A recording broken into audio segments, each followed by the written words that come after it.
Chapter 41. The first light of dawn filtered in through the curtains, pale gold streaks tracing soft lines across the bed. I stirred slightly, my eyes fluttering open as I became aware of the warmth enveloping me. Seal was still asleep, her arms wrapped loosely around me, our legs tangled beneath the sheets. Her expression was unusually peaceful, none of her usual cool composure, just the softness of someone completely at ease. I smiled to myself. Her silver blue hair was splayed out across the pillow, one hand resting on my back, the other tucked under her cheek. She looked cute, even I had to admit it. And since she wasn't awake yet, I leaned in, brushing a quiet kiss against her lips. MMH. Her eyes cracked open just barely, red irises still hazy with sleep. She blinked slowly, then gave me a look that was a mixture of surprise and faint embarrassment. Master, she whispered, voice low and hoarse from sleep. You're taking initiative again. Someone has to balance things out. I grinned, resting my forehead against hers. Revenge for last time, remember. She looked away, but the faint red rising to her cheeks betrayed her. You're incorrigible, and yet, you still chose me. Unfortunate, isn't it? Her voice was flat, but her fingers gently stroked my back, contradicting her words. We stayed like that for a while, enjoying the silence. No responsibilities, no interruptions, just the two of us under warm blankets in the quiet morning light. Eventually, I stretched, still nestled close. We should probably get up. Ren will come knocking if we stay too long. Seal made a faint sound of protest and pulled the blanket up to cover our heads. 5 more minutes. I blinked in surprise. You, the ever-diligent Seal, skipping morning duties. I am your maid, not Ren's. Her voice was muffled under the blanket. I will get up when you do. I chuckled, letting my head rest against her shoulder again. Dangerous words. Then punish me. Don't tempt me first thing in the morning. The soft laugh that followed was all the answer I needed. And so, in the golden stillness of morning, we stayed beneath the covers a little longer, just two wives holding each other, not as master and maid, not as skill and wielder, but as equals sharing the start of a new day. After a few more quiet moments wrapped in warmth, I finally sighed and began to sit up. Ciel's arms tightened for just a second, as if reluctant to let go, but then she loosened her hold and opened her eyes fully. Her sleepy gaze met mine, calm and deep red like wine in morning light. Good morning, master, she whispered, voice gentle but still a little breathy from just waking up. I leaned closer with a soft smile. Good morning, Ciel. We stayed like that for a beat, then, without hesitation, I brought my lips to hers. A slow, affectionate kiss, not teasing, not flirty, just a quiet promise wrapped in warmth. She returned it gently, her hand brushing my cheek as our foreheads touched afterward. That's how mornings should always start, I murmured. Her lips curled into a faint smile. I could get used to it. I brushed a lock of her hair behind her ear. We'll make it a habit, then. With that, we finally parted moments later. The morning had begun, but the warmth of that kiss lingered between us, a silent farewell to the night we shared and a promise for many more to come. As the morning sun filtered through the curtains, Ciel and I were still tangled beneath the sheets, bare skin pressed close, arms lazily wrapped around one another. We'd barely started moving when, click, the door opened smoothly without hesitation. Ren stepped inside, dressed immaculately as always. Good morning, my lady.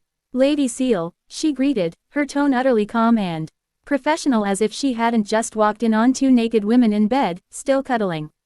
I blinked. Ren, you could have knocked. I did, she replied without missing a beat. Once. As usual, you're the one who told me not to disturb your mornings unless it was important. Ciel, already sitting up in bed and totally unfazed, just offered her a serene smile. Ren approached the side table, setting the tray down with graceful precision. Then she turned to us, her expression still unreadable, but with the slightest curl at the corner of her lips. If you'd like, she said coolly, I can assist with dressing you. Or, if you prefer, she leaned in ever so slightly, one hand to her cheek as if thoughtfully considering, I don't mind joining you for a few more minutes. There seems to be enough space under the covers. I felt my face turn crimson in an instant. Ren, Ciel chuckled softly, eyes gleaming behind her long lashes. Oh my, is that an offer, Ren? I am simply at my master's service, Ren replied without flinching. Whether it be combat, chores, or skinship. We're getting up. Ciel, help me out here. I yelped, trying to dive under the sheets. But Seal just laughed and pulled the blanket a little tighter around us. I peeked out from under the covers, cheeks burning. We'll be dressing up now, okay. Properly. So you don't have to stand there with that smug smirk, Ren. Ren gave a slow, elegant nod. As you wish, my lady. I shall return in 5 minutes with your outfits. Unless, of course, you change your mind. With that maddeningly unreadable expression still on her face, she turned and left the room like a ghost, the door clicking softly behind her. I groaned into Ciel's shoulder. I'll never hear the end of this. Ciel giggled and pressed a kiss to my forehead. She's just having her fun, master. Besides, her fingers brushed along my back. You're cute when you're flustered. Gah, I'm never winning against you, am I? She smiled warmly. Not today, wife. After a warm kiss and some teasing from both sides, we finally got out of bed. Ren returned not long after, carrying the neatly folded clothes in her arms. My lady, your outfit. I took them with a nod, already calming down from earlier. Thanks, Ren. Ciel, already dressed in her classic black and white maid uniform, bowed slightly. I shall assist with each change, master. I figured you'd say that, I muttered with a faint smile, but didn't stop her. They helped me change, Ciel brushing my hair over one shoulder while Ren fastened the buttons. A crisp, two-tone blouse paired with a soft black skirt that fluttered lightly around my thighs. The black stockings were snug, and the dark boots clicked lightly as I stepped in front of the mirror. It fit like a charm. Clean, stylish, modern, but not too flashy. The little flower pattern on the skirt gave it just the right hint of softness. Ciel took a step back, her red eyes gleaming behind the mask. You look stunning, master. Ren gave a polite nod beside her. Charming as ever. The design draws attention to your elegance without being ostentatious. I adjusted the ribbon belt slightly, giving myself a once-over. Hey, yeah, I like this one. Even though I'd already accepted this new form of mine, moments like these still made something flutter in my chest. It wasn't just about appearances, it was the feeling of being seen, appreciated, supported. Glad I've got two maids with good taste, I muttered, unable to keep the smile off my face. Ciel bowed her head with a soft chuckle. It is only natural, master. After all, we are proud to serve the most beautiful one in this nation. You're getting way too good at that. She only tilted her head innocently. All right, I said, brushing my hair back. Let's go. We've got a long day ahead. We had a lot to talk about. Something told me it was going to be kind of a long meeting. I kicked things off by taking a report from Soe, or rather, I planned to. Soe had already briefed the others earlier that morning. Clayman was on the move, apparently, and we needed to hear all the details and figure out our response. Thus, I was already on my way to the meeting hall, where the core leadership of Tempest and the 3 lycanthropiers were waiting. Ciel and Ren walked beside me, Ciel calm as ever behind her mask, and Ren quietly taking mental notes, ready to assist. As I walked, my universal detect pinged something odd. A group of about 50 people, moving quickly toward town. Huh, that signature. Oh, it's Fuse, I murmured. The guild master from Bloomond. Sure enough, just moments later, our security team had him and his entourage face to face with us. He pushed his way through the armored soldiers surrounding him, his face drawn with worry, but the moment he laid eyes on me, something flickered in his gaze. It has been much too long, Lady Rimuru. I am only glad that I made it here in time. We have come to satisfy our duty under the terms of the security agreement signed between Bloomond and Tempest, and I feared I was already too late. He smiled as he spoke, but there was weight behind it. His eyes locked on mine, intense and sincere. The soldiers around him stood at the ready, grim-faced and tense. Fully armored, heavily equipped, these were veterans prepared to lay down their lives. Whoa, the guild master himself. What on? Ha ha, no need to put it like that, he said with a weary chuckle. Thegus is ready to take over my post, should it come to it. I've heard many things about this town from our merchants, Mjalmile in particular, that sneak. You've been engaged with the kingdom of Farmus, it seems. He was clearly about to launch into one of his long-winded explanations, his face already shifting into that allow me to elaborate for half an hour expression. Ah, Fuzi, one moment. He blinked at the nickname, startled out of his rhythm. Why yes, Lady Rimuru. I gave him a tight-lipped smile, raising a hand. I hate to do this, really, but let me tell you something. Oh, did you have a suggestion for our strategy? Yeah, our strategy, I scratched my cheek, looking away. Like, if you wanna call it that. Fuse tilted his head slightly, his tone turning cautious. Is this something to be kept secret from us? Certainly, I can understand your suspicion, but I hope you can place your trust in. And no, Fuzi. I quickly waved both hands in front of me. I really appreciate what you've done, but it's all over now. Quote. Over. How do you mean? How to put it? I looked to the others, but no one was rushing to save me. I let out a tiny breath. Well, to sum up, I kind of killed them all. Them all? Them all who? What are you talking about? His eyebrows climbed up slowly, processing my words with visible confusion. I gave him a sheepish grin. I mean, the army from Farmus you were talking about. I killed them all. WHWHAAA. Fuse's jaw hit the floor, eyes going wide in total disbelief. The soldiers behind him looked equally stunned, some glancing around as if expecting someone to say just kidding. But nope, dead serious. No, I bet he wouldn't believe it, commented Ellen from behind me, who came here a few moments ago, her arms crossed and a resigned look on her face. Nope, Guido added with a helpless shrug. Nope, indeed, it hadn't even been 2 weeks since the war declaration. I suppose Fuse figured the main force from Farmus would reach Tempest in about a week.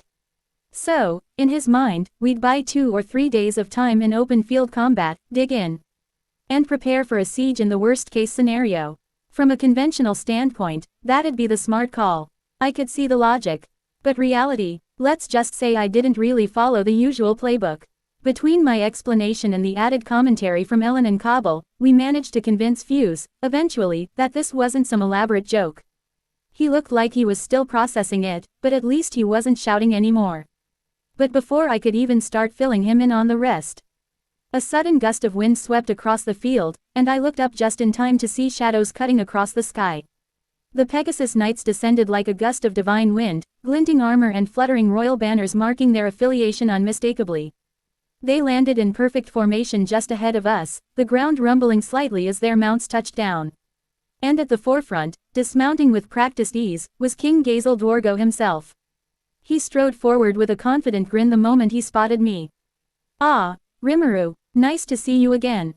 He called out, arms spread like an old friend approaching a favorite drinking partner. So I hear you've become a demon lord. Ah, so the news had spread already. Not like I expected it to stay secret or anything, but I didn't think he would personally fly out here to say hi. I scratched my cheek awkwardly. Ah, yeah, kinda. There's been a lot going on around here, Gazel. So I figured, might as well become a demon lord. My grin was crooked, and I could already feel Fuse gawking at me again. Gazel let out a hearty laugh. Of course you did, that's so you. He stepped up beside me like we were already deep in the middle of a conversation.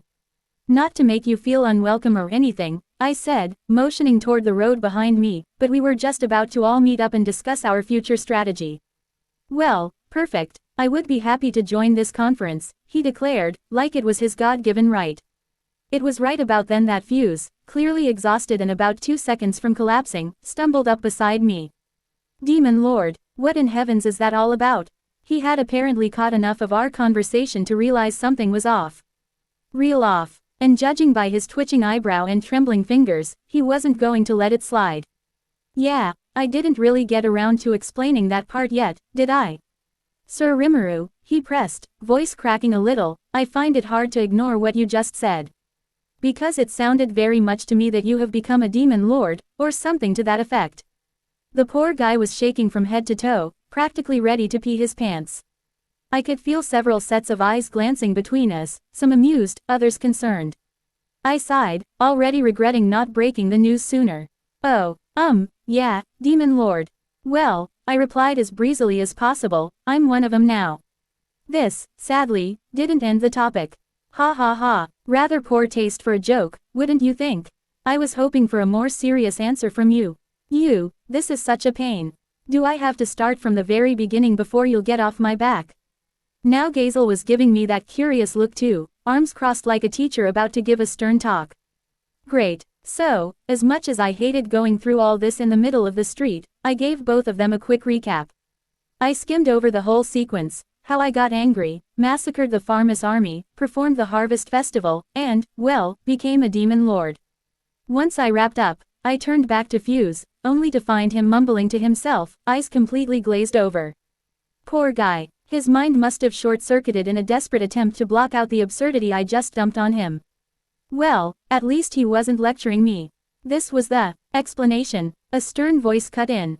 This was Vaughn speaking, Admiral Paladin of the Dwarven Army and sworn friend to King Gazel, and to Vester right now, a source of pure terror. At the time, I believe you told us that the Pharmas force had disappeared, and you were investigating why. The report was curious enough to us that we decided to venture over ourselves, but this is the explanation. His voice was sharp, clipped and professional, but clearly laced with disapproval. Understandably so, I guess. I had just, casually slaughtered an invading force of 20,000 soldiers. And Gazel and Vester, bless them, had tried their best to kind of gloss over the whole massacred army part. Well, yes, the cause still isn't quite known yet, Vester stammered, visibly sweating now under Vaughn's withering gaze. I almost felt bad for the guy. Almost. Fool, I heard Gazel whisper to me. If you tell the truth here, you'll become an enemy to all humanity, or if not the enemy, a symbol of terror worldwide. Yeah, I guess so, come to think of it. Someone who could wipe out over 20,000 soldiers with a snap, no magic circles, no elaborate strategy, was scarier than a nuclear bomb. The fewer people who knew, the better. And honestly, nations that weren't directly involved had no business knowing any of this. The Kingdom of Pharmas had attempted to invade a monster-led nation, and then vanished under mysterious circumstances. That was enough. That was the official story. The decent version. The version fit for the rest of the world. I didn't really mind if the townsfolk knew. Tempest had seen worse, and word would spread anyway. But it wasn't like they'd go shouting about it in human territory. No, the real issue here was Fuse. I gave him a glance. Fuzzy, he turned to me, face pale, eyes wide, spirit broken. Lady Rimuru, so now what? I just told him, out in the open, no less, that I annihilated a whole army. Should I laugh it off? Pretend it was a joke? But as I pondered that, Fuse heaved a long, weary sigh and raised both hands. I heard nothing, and of course, I don't think my fighters in the barracks will remember anything by tomorrow morning. We're all so exhausted right now, we must be hearing voices in our heads. Phew, that was him staying mum for me. He looked older, somehow.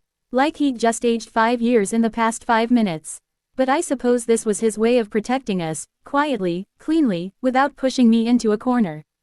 It tied up the loose ends well enough. He. In that case, allow me to visit them to make sure, came a silky voice from beside me. Diablo, when had he even shown up? He was right at my side, smiling politely as always. That faint glimmer of something devilish lurking in his eyes didn't reassure me much. The perfect butler, though. That's what he was. No matter how ridiculous the request, he handled it without question. Errands, security, memory alteration. Wait, I think I just heard him whisper. I am quite gifted at altering memories. Yeah, let's pretend I didn't. I turned my head slightly, and right there, not even bothering to hide her death glare, was Ren. Still in her composed maid posture, of course. Perfectly polite smile, hands folded in front of her.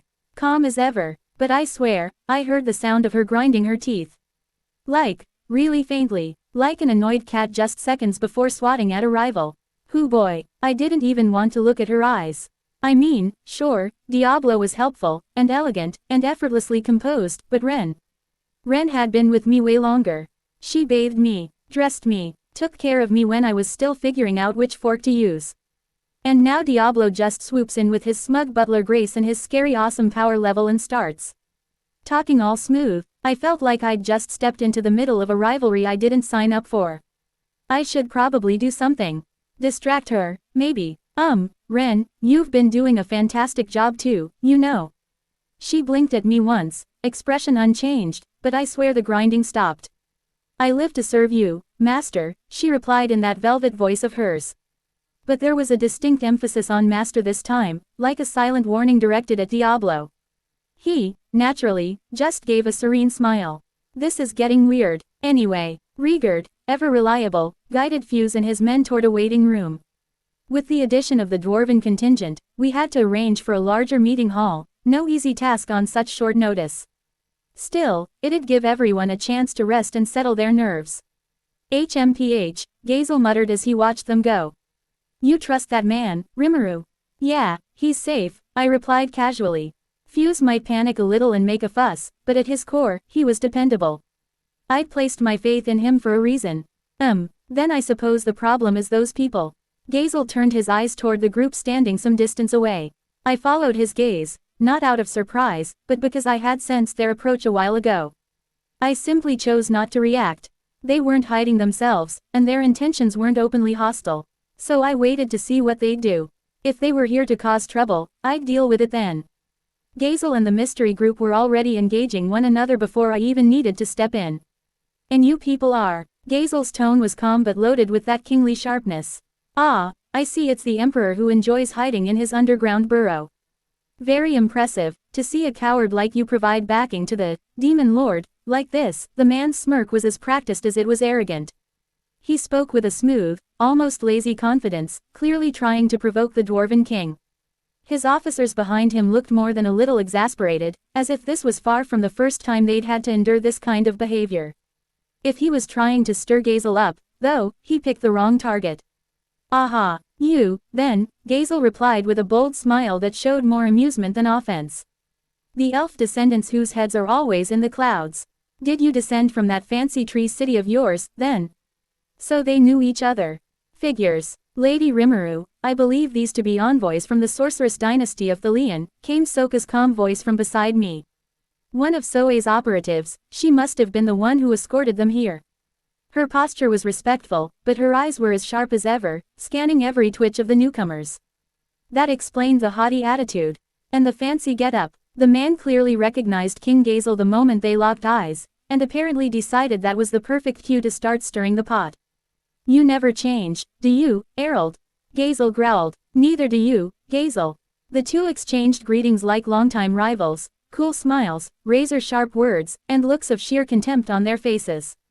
And that girl there is. Errol turned toward me, eyes narrowing with a touch too much curiosity. I gave him a pleasant, utterly nonchalant smile. Oh, hello there. My name's Rimuru, and I run things around the Forest Alliance we have here. Upon hearing my name, Errol suddenly tensed up, then opened his eyes as wide as he could. You, he bellowed, the demon lord who seduced my daughter. I hope you are prepared to atone for that. And just like that, he began chanting what even I could tell was a vastly overpowered flame spell. Yikes. Chill out, dude. I didn't move. I didn't even blink. Just watched him with mild amusement. If this guy thought I'd get rattled by a little fire show, he clearly hadn't done his homework. Let him try. It wasn't going to land anyway. From the feel of it, he was pulling together something high tier. A top-class fire spell, judging by the dense mana forming in the air. I idly recalled that flame magic had its own separate branch in aspectual magic, starting from the cute little fire puff and ramping up to fireball, then firewall, firestorm, and beyond. This one, yeah, probably one of the beyond ones. The rest of the envoys didn't even try to stop him, just sighed and stepped back like this was routine. That's when Ellen's voice cut through the rising heat in the air. Dad, come on, what are you here for? She burst in, face red, not from the magic, but sheer embarrassment, and stormed right up to him. Bonk, one swift, practiced bop on the head. He froze mid-chant, hand raised, expression stuck halfway between fury and confusion. Ah, ha ha ha. Sorry about that, he said with a cheerful smile, rubbing the top of his head. I was informed that a demon lord had kidnapped my daughter, and I suppose I lost my cool for a moment. Yeah, but that doesn't mean you get to greet me with a city-busting fire spell, old man. No, my lord, one of his aides, a meek-looking man with neatly combed hair and the calm aura of someone long-suffering, cut in smoothly. Our reports involved far more than that, but you jumped to a hasty conclusion. Again, Ellen rounded on him instantly. See, I told you, this is totally your fault, Dad. I almost felt sorry for the guy. Almost. He was clearly shriveling under his daughter's glare, withering like a flower under a heat spell. But honestly, he deserved it. I kind of hoped he regretted it a little more. You always were too overprotective a father, Gazel commented, watching with mild amusement now that the fireball crisis was over. I am not, Gazel, Errol shot back, arms crossed and chin high. How can I help it? Ellen is simply too precious to me. Oh boy, he was proud of it, too. The other Thalian envoys sighed in synchronized despair. The way Gazel rolled his eyes told me this wasn't exactly new behavior. I got the feeling Errol had pulled the overprotective dad act more times than anyone cared to count. You can't fix the fatherly instinct, I guess, not even with status, magic, or social grace. Once things finally settled down between the two kings, Ellen stepped forward, brushing back her hair as she adopted a more formal demeanor. Despite her usual rough and ready adventurer outfit, she carried herself with surprising elegance. The sudden shift in her presence was enough to remind me that, yeah, she really was a noble. I am sorry I have been out of contact, King Gazel, she said, bowing politely. Gazel let out a delighted chuckle. Ah, Elwyn, I hardly recognized you. How grand it is to see you in good health. I see the years have been very kind to your beauty. Keep your hands off her, Gazel. Errol snapped, stepping in once again like an overbearing storm cloud. Smack. Ellen didn't even hesitate this time. Her hand met his head in a practiced motion, followed by a long, tired sigh from his assistant. Honestly, my lord, the poor aide muttered, as if this exact scene had played out a dozen times already. Gazel just shrugged, utterly unbothered. He even gave me a look that said, see what I have to deal with. Yeah, I could see it now. If Ellen was around, her father just short-circuited. So much for that composed intellectual image. Definitely not the sharp, dangerous political player I initially imagined. Better keep that in mind, especially if he tries casting any more spells on me. Rimuru, Ellen said at last, trying to steer the conversation back on track, this is Errol Grimwald, my father and the Archduke of Thalion. It is an honor to meet you, leader of Jura and master of the monsters, he said, giving me a refined bow as if none of the last few minutes had happened. As my daughter just said, I am Archduke Errol Grimwald. Please, just Errol is fine. I offered a polite nod in return. Even if he was kind of a mess when it came to his daughter, he was clearly a big deal. So did you travel here just to inquire about Ellen? I asked, narrowing my eyes slightly as I watched Errol's expression. I didn't buy it, not for a second. He. No, of course not. His laugh had that same slick edge to it, like he already knew the punchline to a joke no one else had heard.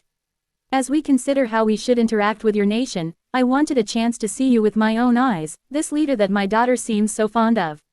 His smile widened. Given the sense of authority you appear to bring to your people, I find it hard to believe you are a slime at all, but still, I feel I have a much more complete picture of your strengths now. He chuckled again, low, knowing. That overpowered flame spell earlier. That wasn't some protective father losing his cool. That was a test, his way of measuring me. Us. I said nothing and just offered a wry smile back. Me, and Benimaru, Shuna, Xian, and Diablo, none of us had reacted. Not out of arrogance, but because we all knew he wouldn't actually cast it. That spell was never going to land. Even Diablo, standing just behind me, had remained perfectly still, eyes gleaming with something far too calm to be anything but confidence. Seal, as always, stood at my side like a flawless reflection, arms clasped neatly in front of her formal uniform, her expression unreadable behind her porcelain white mask. But I could feel it. The tiniest flicker of displeasure through our link, just enough to tell me she didn't like this man testing me without permission. Ren stood just a little behind Seal, her violet eyes narrowed the barest amount. Still calm, still composed. Diablo's sudden appearance earlier had probably already put her on edge. She definitely didn't appreciate anyone popping up beside me uninvited. And now this overdramatic noble was throwing fireballs and declarations of overprotective fatherhood around like we were in some second-rate stage play. Given how hot-headed most of them used to be, it was impressive, honestly. No one leapt into action. No swords drawn, no yelling. Just calm, practiced restraint.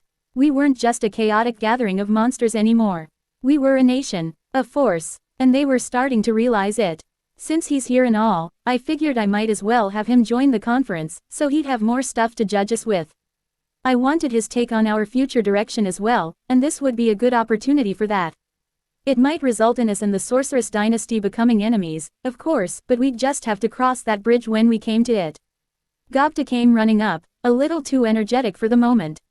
Lady Rimuru, the meeting hall's ready. Got it, I replied with a nod, brushing past him. Originally, I had planned this as an informal talk between allies, nothing too official, just a few Jura region leaders talking things through. But with King Gazel and Archduke Errol showing up, the whole tone shifted. Now it was unmistakably a summit. Normally, diplomats would handle this first, ironing out the issues, mapping common ground, massaging the terms so no one lost face. We weren't doing any of that. No backroom deals. No clever pre-negotiations. This was going to be blunt, raw, and honest. And the outcome, it would shape everything. Our future, our alliances, maybe even our enemies. I took a quick glance behind me. Seal was walking silently, her presence regal as always, expression hidden behind her mask. But I could feel her eyes. On me, calm, steady, ready. Ren followed just a step behind, her movements precise and fluid, posture perfect. But there was something in the way her eyes narrowed for just a fraction of a second as she looked toward Errol, an invisible thread of tension, gone as quickly as it came. No words, no sound, but I knew her well enough to catch it. Yeah, this wasn't just a meeting. This was a battlefield, and my knights were already in formation. To be continued.